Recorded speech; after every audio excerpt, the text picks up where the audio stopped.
AP ఆర్థిక రాజధాని విశాఖకు పెట్టుబడుల ప్రవాహం కొనసాగుతోంది. కూటమి ప్రభుత్వం అధికారంలోకి వచ్చిన తర్వాత ఎంఎన్సీ కంపెనీలు వైజాగ్ కు క్యూ కడుతున్నాయి.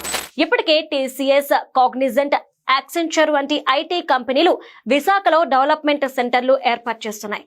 గూగుల్, మెటా, సిఫీ వంటి సంస్థల సముద్ర గర్భ కేబుల్స్ కూడా విశాఖ తీరంలోనే ల్యాండ్ అవుతున్నాయి. గూగుల్ డేటా సెంటర్ సాగర నగరం అభివృద్ధిలో గేమ్ చేంజర్ అని చెప్పుకోవచ్చు. అయితే ఇదంతా జస్ట్ ట్రైలర్ మాత్రమే అంటున్నారు ఏపీ సీఎం చంద్రబాబు. అసలు సినిమా ముందుందని, వచ్చే 10 ఏళ్లలో విశాఖ నగరం హైదరాబాద్, బెంగళూరు సిటీలను మించిన మహానగరంగా డెవలప్ చేసే ఆలోచనలో ఉన్నారు.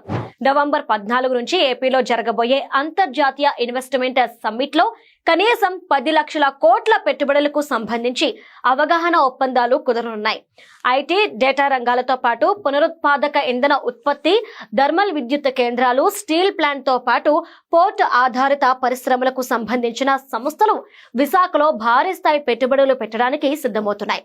ప్రస్తుతం విశాఖపట్నం నగర స్థూల వార్షిక ఉత్పత్తి సుమారు 4 లక్షల కోట్ల రూపాయలు కాగా, హైదరాబాద్ జీడీపీ 8 లక్షల కోట్లు, బెంగళూరు జీడీపీ 10 లక్షల కోట్లకు పైగానే ఉంది.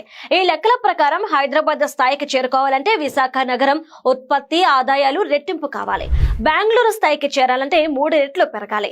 ఇదే సమయంలో ఆ నగరాలు కూడా పెరుగుతూనే ఉంటాయి. చంద్రబాబు మరో 10 ఏళ్లు అధికారంలో ఉంటే విశాఖ నగరం బెంగళూరు స్థాయిలో కాకపోయినా హైదరాబాద్ రేంజ్ కి డెవలప్ అయ్యే అవకాశం ఉంది. అదే కూటమి ప్రభుత్వం మరింత కాలం పవర్ లో ఉంటే వైజాగ్ సిటీ బెంగళూరును మించి ముంబై మహానగరంతో పోటీ పడే ఛాన్స్ కూడా ఉంటుంది. విశాఖ నగరంతో పాటు రాష్ట్రం వేగంగా అభివృద్ధి చెందాలంటే ప్రజలు చేయాల్సిందంతా పనిచేసే ప్రభుత్వానికి ఫుల్ సపోర్ట్ ఇవ్వడమే.